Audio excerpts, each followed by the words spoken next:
to do it and there was just too much to do and too little time.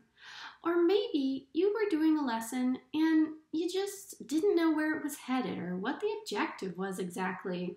If that's the case, this video is for you.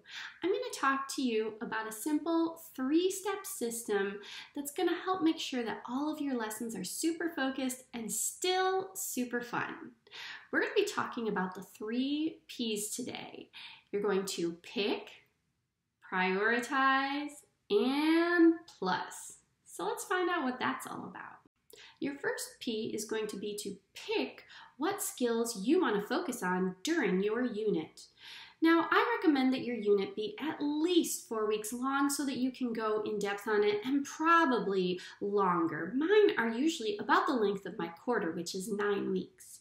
The other thing is that I recommend picking between 1, 2, or maybe 3 skills to teach during that unit. If you pick too many things to focus on, you're really not going to be focusing on any of them.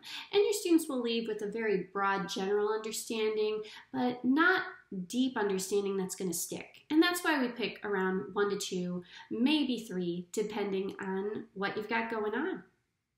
Now, these might be skills that you are going to assess or not. That's up to you, but definitely have that in mind. So now that we've picked what skills we want to work on, we are going to prioritize that content. Those are going to be the first activities that we plan. And as you can see in my grid here, I've planned out and made space for that. Now that's really important because that way you make sure that you are reserving the time that you need to get through all the steps to get students to mastery. So things you want to think about are, if you are assessing it, what level do you need to assess at and how do you get there? What are the steps you need to scaffold and make sure that happens? Take as much time as you need for students to master content, whether they're working together in partners, as a class, or independently. Budget that time all in because that is the most important part of your lesson. And then our final P is plus.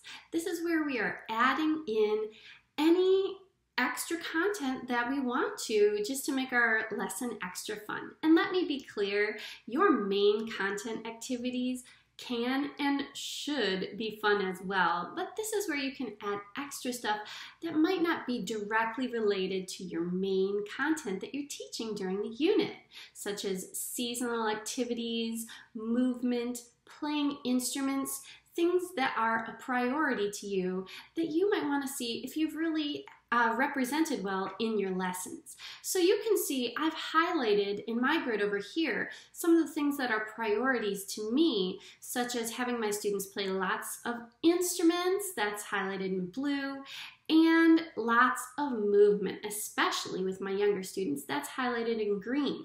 So I can make sure that I have a good balance of that throughout my lessons. And then I love throwing in seasonal fun activities and just anything else that I think would be good for them to do with that extra time. So there you have it.